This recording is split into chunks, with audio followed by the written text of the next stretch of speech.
ಆದರೆ ನಗರಸಭೆ ಆಡಳಿತದವರು ಇವತ್ತು ಅವರಿಗೆ ಶಾಲೆಯೊಳಗೆ ಇರಲಿಕ್ಕೆ ಒಂದು ವ್ಯವಸ್ಥೆ ಮಾಡಿಕೊಟ್ಟು ಮತ್ತು ಅವ್ರಿಗೇನು ಗಂಜಿ ಒಂದು ವ್ಯವಸ್ಥೆ ಊಟದ ವ್ಯವಸ್ಥೆ ಮಾಡಬೇಕಾಗಿತ್ತು ಅದನ್ನು ಮಾಡಿದ್ದಾರೆ.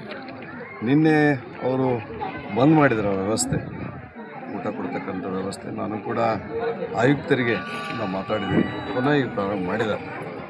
ನಾವು ಭಾರತೀಯ ಜನತಾ ಪಾರ್ಟಿ ವತಿಯಿಂದ ಇವತ್ತು ಅವರಿಗೆ ಪಲಾವ್ ಆಯಿತು, ಒಂದು ಸಿಹಿ ಆಯಿತು, ಅದನ್ನು ಕೊಡ್ತಕ್ಕಂಥ ವ್ಯವಸ್ಥೆ ನಾವು ಮಾಡಿದ್ದೀವಿ.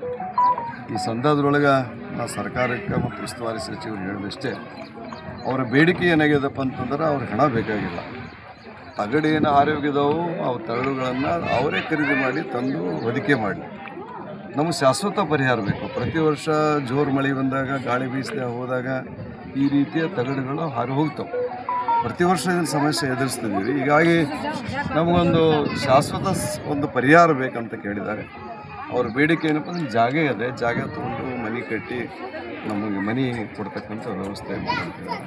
ಖಂಡಿತವಾಗಿ ನಾವು ಸರ್ಕಾರಕ್ಕೆ ಈ ಭಾಗದ ವಿಧಾನ ಪರಿಷತ್ ಸದಸ್ಯನಾಗಿ ನಮ್ಮ ಭಾರತೀಯ ಜನತಾ ಪಾರ್ಟಿ ಅಧ್ಯಕ್ಷರು ರಾಜು ಕೋಡಿಗೌಡರ ನಗರಸಭೆ ಸದಸ್ಯರವರು ಬಂದಿದ್ದಾರೆ. ಸರ್ಕಾರಕ್ಕೆ ನಾವು ಒತ್ತಾಯ ಮಾಡ್ತೀವಿ. ಮುಖ್ಯವಾಗಿ ಜಿಲ್ಲಾ ಉಸ್ತುವಾರಿ ಸಚಿವರು ಇದಕ್ಕೆ ವಿಶೇಷವಾದಂಥ ಆಸಕ್ತಿ ಪಡ್ತಾರೆ. ಹಿರಿಯ ಕ್ಯಾಬಿನೆಟ್ ಸಚಿವರಾಗಿರೋದ್ರಿಂದ ಅವರು ಈ ಕಡೆಗೆ ಲಕ್ಷ್ಯ ವಹಿಸಿ ಈ ಕೆಲಸವನ್ನು ತುರ್ತಾಗಿ ಬೇಗನೆ ಅದಕ್ಕೆ ಪರಿಹಾರ ಒದಗಿಸ್ತಕ್ಕಂಥ ಕೆಲಸ ಮಾಡಬೇಕು. ಯಾಕಂದರೆ ನಿನ್ನೆ ಡಿ ಸಿ ಅವ್ರು ಬಂದಾರ.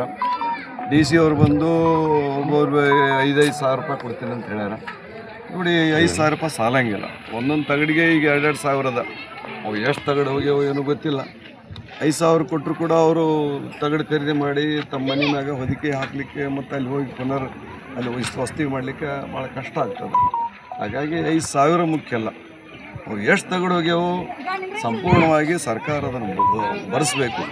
ಶಾಶ್ವತ ಪರಿಹಾರ ಮಾಡೋ ಮಟ್ಟನು ಅಲ್ಲೇನು ಅವ್ರ ಮನೆ ಎಲ್ಲ ವ್ಯವಸ್ಥೆ ಹಾಳಾಗಿದೆ, ಸರಿಪಡಿಸ್ತಕ್ಕಂಥ ಕೆಲಸ ಮಾಡಿಕೊಡ್ಬೇಕಂತ ನಾವು ಒತ್ತಾಯ ಮಾಡ್ತೀವಿ.